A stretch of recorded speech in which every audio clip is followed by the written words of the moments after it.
Oh, I bet that bait would be great for skipping. How many times have you heard that? But no one's designing a bait specifically for skipping until Big Bite Baits said, hey, Nick, you want to build anything cool? And I said, how about we build the best skipping bait ever? You're looking at the Big Bite Baits BSE.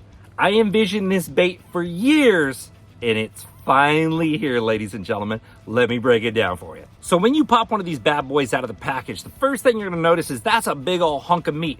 Super hydrodynamic. I have literally skipped thousands of baits. It's what I do. If you guys don't know me from my skipping content, I was the original YouTuber, yada, yada, yada. I've been fishing 17 years plus full-time, 280 plus days a year. Very, very lucky. I agree with all that. If you hate social media people, yeah, me too. Cool. Let's move on.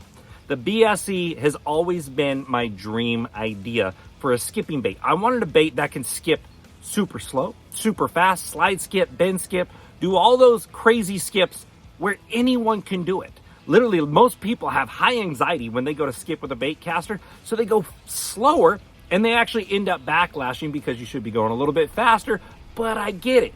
The BSE skips going slower than any bait I have ever touched. I've literally touched thousands. When I was designing this bad boy, I said I wanted to have a lot of mass and I wanted to skip slow. I wanted to skip fast. I needed to be able to curve it on my skips. I need to be able to do all that fancy stuff.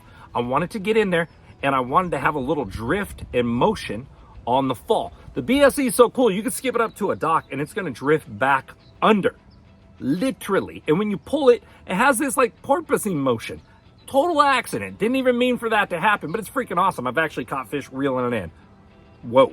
So now the cool part is when you look at a big old hunk of meat like that, and the hook eye actually comes out of the top when you Texas rig it, okay? So the hook's gonna sit back in that hook cavity right there. We have webbing in there, so you can run the hook point back through there or bury it, completely Texas rig it. You're gonna hit them hard with a 5/0 EWG. That's what I suggest for here. You can use down to a 4/0 up to a 6/0. Now you're thinking, hunk of meat, right? You're gonna miss a lot of hookups, but you're actually setting the hook towards the skinny end of this bait. So you get the best of both worlds. Extremely high hookup ratio, big old hunky meaty meal that you could skip super easy. 65, 70 plus. I bet you I could skip this thing close to 100 feet. Maybe more. We should measure it and find out, honestly. Let's see. I know it's going farther than anything I've ever skipped before. And if you guys ever watch me, you know I can really wing one of those things out there. Durable, ton of salt, has a great fall. I wanted a fall that's gonna roughly go about 1.5 feet per second. So if you skip it in and it's on a tight line, it kind of wants to drift back. If you give it slack, it'll kind of belly down there and kind of give more of a 90-degree fall. So if you skip into a vertical tree and finish with your rod high and give it a lot of slack with no tension, it's gonna have more of a straight vertical fall. Under tension, it's gonna kind of want to walk its way back with a little backwards undulating motion. Very, very cool bait, guys. It's gonna come in a ton of different colors. So if you get the chance to check out the Big Bite Baits BSE, I suggest you do so because I'm going out to herd them on this thing right freaking now, baby. Thanks for watching.